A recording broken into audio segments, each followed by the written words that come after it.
hello लोगोफोर बरायबाय बड' जब info YouTube चेनेलाव big update लाना फैबावबाय जे एग्जामनि बागै दा जोंहा 29 मेआव एग्जाम जानो गोनां दङ नेक्स्ट सानडेआव आरो बेनो जाबाय डिपार्टमेन्टआ मोनथाम जाना दङ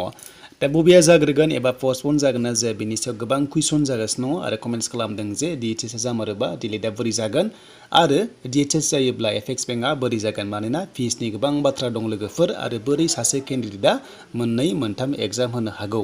दा बेनि सायाव जों डिसकास खालामगोन नोंथांमोना भिडिअखौ जोबजासिम नाय आरो हानायसेबां शेयार खालाम जाहाथे बयबो मिथियो नैबे बड' जब इनफो यूट्यूब चेनेलाव जाहाथे नोंथांमोना जाहाथे बयबो नायबाय थायो दा बिदिब्ला जों थांनि अफिशियेल साइटआव बेनो जाबाय जों एडमिट कार्डआव थांग्रोनोसै बेनो जाबाय डिलेटआव दा लोगोफोर जाय नोंथांमोना टेट एग्जाम लिरनो गोसो दङ स' नोंथांमोना जायफ्रा एप्लाइ खालामदोंमोन डिलेट थ' नोंथांमोना एन्ट्रेन्स एग्जामबो होनांगौ जेला थ' बिनि एडमिट कार्ड रिलिज जाबाय स' नोंथांमोना बेयाव नुनो मोनदों click here to download admit card for फेट 2022 स' नोंथांमोना एडमिट कार्ड डाउनलड खालामदो आरो बेयाव गाइडलाइन्सआव लिरखादों जे एग्जाम डेटआ जाबाय लोगोफोर 29 मेआव अके स' बे 29 मेआव आरो रिजाल्टखौ मोनगोन नोंथांमोना 24 जुनावहाय दा मा खालामनो लोगोफोर एडमिट कार्डआ बेयाव रिलिज जाबाय स' नोंथांमोना दायो नायग्रोदो जे एग्जाम डेटआ 29 दंना गैया स' नोंथांमोना बेयाव क्लिक हियाराव क्लिक खालाम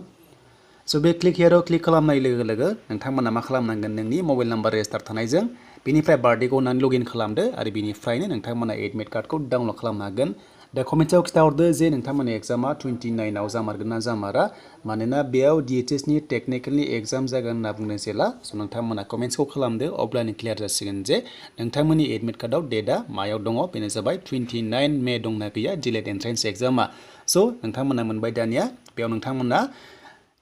फन नाम्बार रेजिस्टार थानाय बेनिफ्राय बार्थडे होनानै एडमिट कार्ड डाउनलड खालामदो बेनो जाबाय डिलेटनि अके स' लोगोफोर रिजाल्टआ नोंथांमोननिया मोनगोन 24 जुनाव थ' बे मोनसे क्लियार थांबाय थ' बेनिफ्राय जोंहा थांसै दानि एपेक्स बेंकआव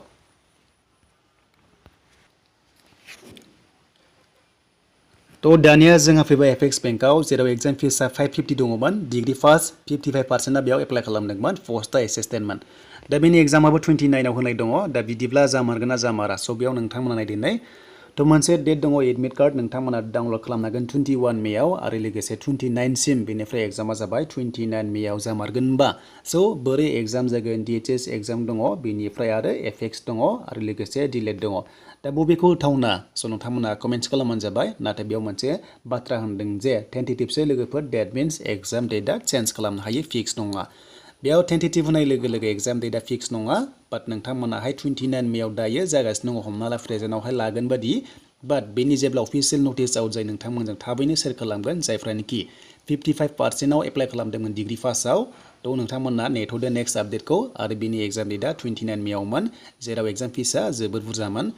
दा माबायदि सिलेबासनि फैगोन स' नोंथांमोना नायनोब्ला जों मा खालामनांगोन माखासे जोङो डिटेल्सआव थांनांगोन जोङो माखासे सिलेबास मोननाय जादों दा बेखायनो जों बेखौ नायनोब्ला थ' नोंथांमोना मा खालामनांगोन बेनो जाबाय नैबे स्ट्राक्चार अफ एग्जामाव जों क्लिक खालामनांगौ अके थ' जों बेयाव क्लिक खालामबाय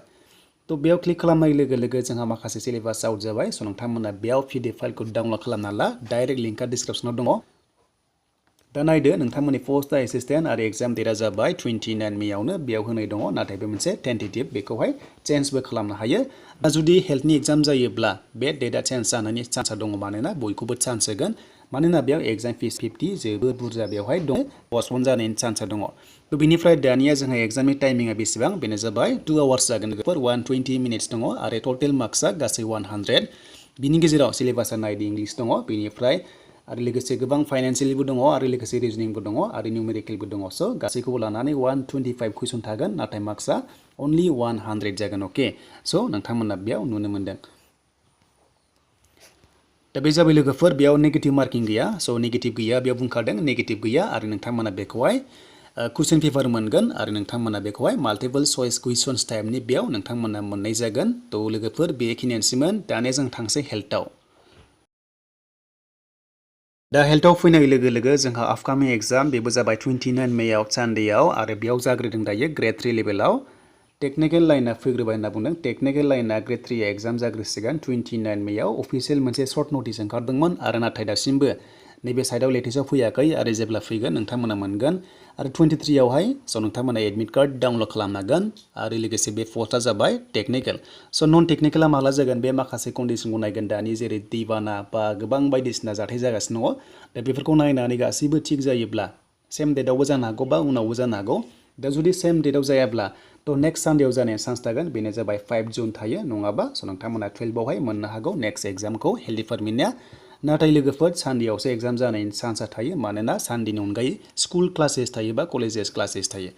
तो लोगोफोर दा जोंहा टेक्निकेल होननाय लोगो लोगो DMA नि आन्डारावहाय जोंहा ड्राइभार पस्टआवबो एप्लाइ जादोंमोन स' ड्राइभाराबो एग्जाम जानायनि चान्सआ दङ जेराव टेक्निकेल लाइनाव गोलैदोंमोन बेखायनो स' नोंथांमोनाहाय एग्जामखौ होनांगौ जानो हागौ 29 मेआव आरो जेब्लानोखि आपडेट फैयो लेटेस्ट नोंथांमोनजों शेयार खालामगोन तो बेनि सोमोन्दै लोगोफोर लेटेस्ट आपडेट बड' जुब इनफो इउटुब चेनेल